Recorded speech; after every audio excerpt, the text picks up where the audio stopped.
Picture this. You're driving through an empty desert highway when your engine sputters, coughs, and dies.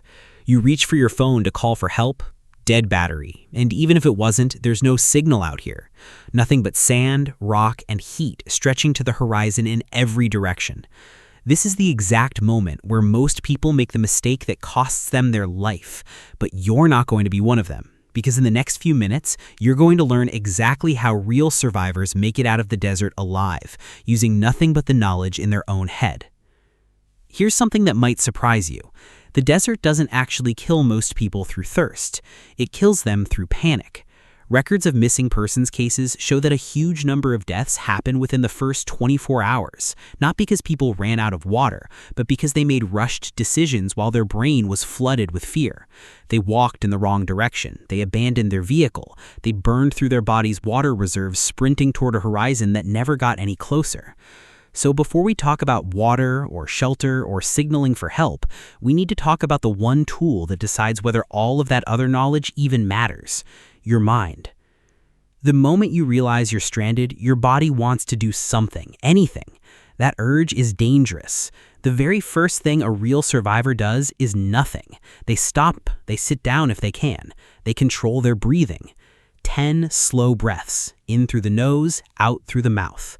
This isn't some wellness trick, it's basic biology. A panicked brain releases stress hormones that cloud judgment and burn energy you cannot afford to lose. Every survival expert will tell you the same thing. The people who live are usually not the strongest or the fastest. They're the ones who stayed calm enough to think clearly. Once your mind is steady, your very next move is shelter, not water.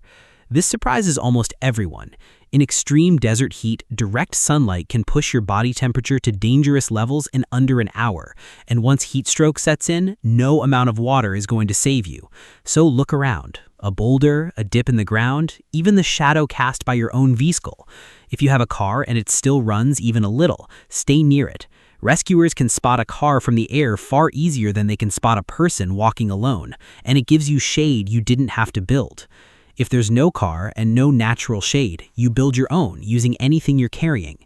A jacket stretched between two rocks, a blanket propped up with sticks, even digging a shallow trench in the sand to lie in, since the ground just a foot below the surface can be dramatically cooler than the surface itself. Now here's a mistake that has killed more stranded travelers than almost anything else: walking during the day. It feels productive, it feels like you're doing something, but walking under a desert sun can make your body lose more than a liter of water every single hour. That's water you cannot replace out there.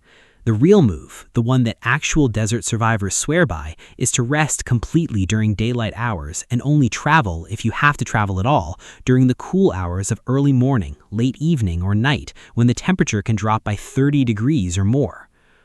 Let's talk about water, because this is where most people panic the hardest.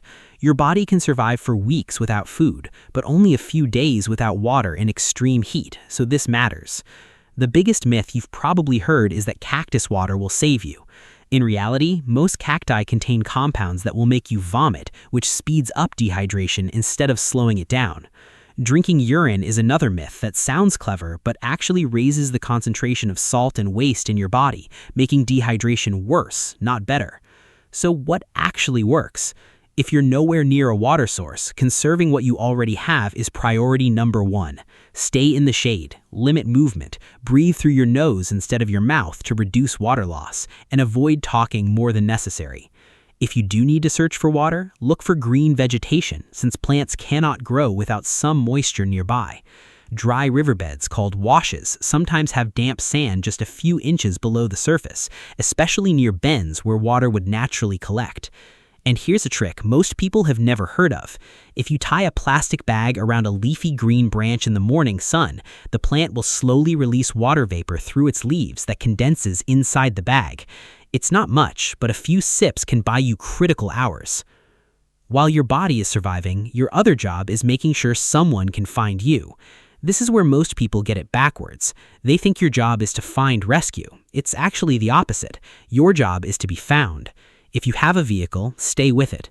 Search and rescue teams are trained to search roads and trails first, and a car is far easier to spot from a helicopter than a lone person walking.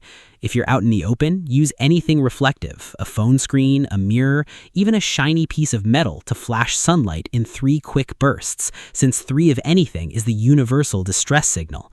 At night, 3 fires arranged in a triangle can be seen from miles away. If you have nothing reflective and no way to build a fire, arranging large rocks or logs into a giant X or SOS shape on open ground can be spotted from aircraft that might otherwise fly right past you. Now, let's say help isn't coming and you genuinely need to move.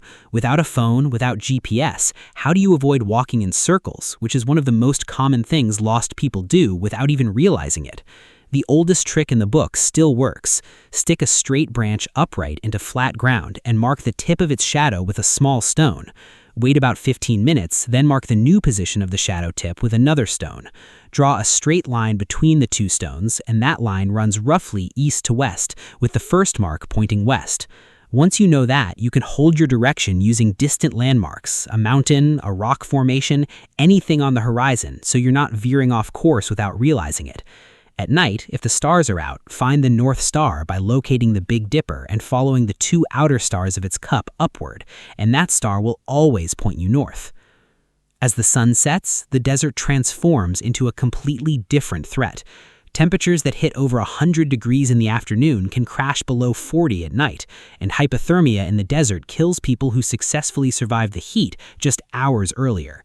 This is why your shelter matters even more after dark. Pile sand, brush, or clothing around yourself for insulation. If you built a shallow trench earlier, this is when it earns its keep, since it blocks the wind that steals your body heat far faster than cold air alone. Night is also when desert wildlife becomes active. Scorpions, snakes, and spiders that hide from the daytime heat come out to hunt once the ground cools. Always check your shoes, clothing, and any gear before putting it on, and avoid reaching into rock crevices or gaps in wood without looking first. Food, by comparison, barely matters right now. A healthy person can survive for 2 to 3 weeks without eating anything at all. So unless you have safe, familiar food already with you, don't waste precious energy hunting or foraging for something that might make you sick. Your body needs water and temperature control far more urgently than it needs calories. Through all of this, the single biggest factor separating survivors from victims has nothing to do with gear or knowledge at all. It's the refusal to give up. Real accounts of desert survival are filled with people who endure days without water by focusing on one goal at a time. Not survive the week, just survive the next hour, then the next one after that. That mental trick, breaking an impossible situation into small, achievable pieces, has pulled people through situations that should have killed them. So if your phone ever dies in the middle of nowhere, remember this order. Calm your mind first, find or build shade second, signal for rescue third. Conserve your water always, move only when the sun allows it, and whatever you do, don't let panic make the decisions your training just gave you the power to make instead. The desert doesn't care whether you're prepared, but now you are, and that might be the exact thing that brings you home. Subscribe and like for more videos.